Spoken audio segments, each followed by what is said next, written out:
Bəzən adamı məcbur eləyirlər ki, sən məsələni ictimailəşdirəsən. Sanki sadəcə olaraq vətəndaş kimi, müştəri kimi, lokal şəraitdə, qapalı vəziyyətdə sən öz hüquqlarını tələb eləyəndə ciddiyə almırlar. Deməli, yanvarın 19-u Yasamalda məhəllədə normal yerdə maşınımı saxlamışam. Bütün maşınların sırasında ortada bir yer var. Normal yerdə maşınımı saxlamışam, getmişəm.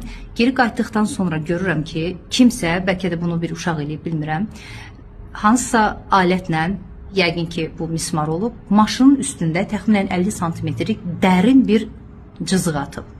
Mən avtomobilimi keçən il Paşa Sığortada mart ayında kasko sığorta elətdirmişəm. Avtomobilimin qiymətinə uyğun kaskonun da məbləği hesablandı və çox böyük bir rəqəm yarandı. Yenə də təbii ki biz o maşını alanda hamımız fikirləşirik ki, bunun digər xərcləri də ödənməlidir. Kasko sığorta da olunmalıdır. Mən bunu başa düşürəm və zaten buna görə eləmişəm. Şükürlər olsun ki bu illər ərzində onsuz da kaskoya heç bir ehtiyac qalmayıbdı. Cəmi bircə dəfə qəza hadisəsi olub. Onda da ki Prius gəldi, anidən sağ zolaqdan keçdi, mənim sürdüyüm zolağa əyləcə bastı, özü zəncirvari qəza yaratdı və məcburən mən də arxadan ona dəymiş oldum. Bu vəziyyətdə belə mən günahkar değildim. Nəysə, indi o qədər məbləğ ödəmişəm. Balaca bir vəziyyət yaranıbdı. Kasko sığorta bunu qarşılamalıdır. Mən dərhal məlumat verdim Paşa Sığortaya. Onların əməkdaşlarına nə lazımdırsa göndərdim və mənə yazdılar ki, 5 iş günü ərzində sizin müraciətiniz təmin olunacaq və məlumat veriləcək. O gündən nəinki 5 gün, artıq 13 gün keçibdi. WhatsApp'dan yazıram, cavab vermirlər. Özləri oradan zəng eləmişdi. Həmin nömrəyə geri zəng eləyirəm, cavab vermirlər. Gündə bəzən 20 dəqiqə, 25 dəqiqə çağrı mərkəzində mən hansısa əməkdaşın telefonu qaldıracağını gözləyirəm.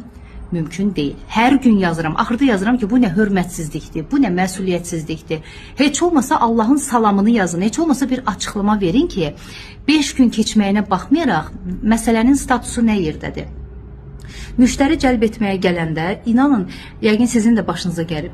O qədər zəng eləyirlər. Bəzən axırda deyirdim ki, hörmətli xanım, hörmətli bəy, axı siz mənə sual vermədiniz ki, uyğunam, deyiləm, birbaşa başlamışsınız avtomat Kalaşnikov kimi, elə bir ki, güllədən darağı düzmüsünüz. Bir dayanın, bir soruşun. Zəng eləyirlər, adamı narahat eləyirlər, dəfələrlə.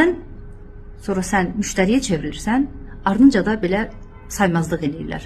Nə gözləyirsiniz ki, elə bilirsiniz mən bu hərəkətin qarşılığında yenidən sizin müştəriniz olacağım. Bütün əməkdaşlarınız bu prosesin içində iştirak edən və o telefon nömrələrinə cavab vermək məsuliyyəti daşıyan, vəzifə öhdəliyi olan bütün əməkdaşlarınız bir müştəri kimi mənə hörmətsizlik eləyir. Zəhmət olmasa tədbir görün və məni bu videonu çəkib paylaşmaq məcburiyyətində qoyan əməkdaşlarınızla bağlı ölçü götürün və zəhmət olmasa o boyda ödədiyim məbləğin qarşılığında avtomobilimə dəymiş bu cüzi ziyanı ödəmək üçün təlimat verin. Bütün sığorta şirkətlərinə aid olmasa da bir çox sığorta şirkəti ilə işləmişəm və hamısından narazı qalmışam. Ya belə uzunçuluğa yol verirlər, ya da ki əməkdaşları müştərini cəlb etdikdən sonra işini bitmiş sayır və ona xidmət göstərmək istəmir. Çox sağ olun.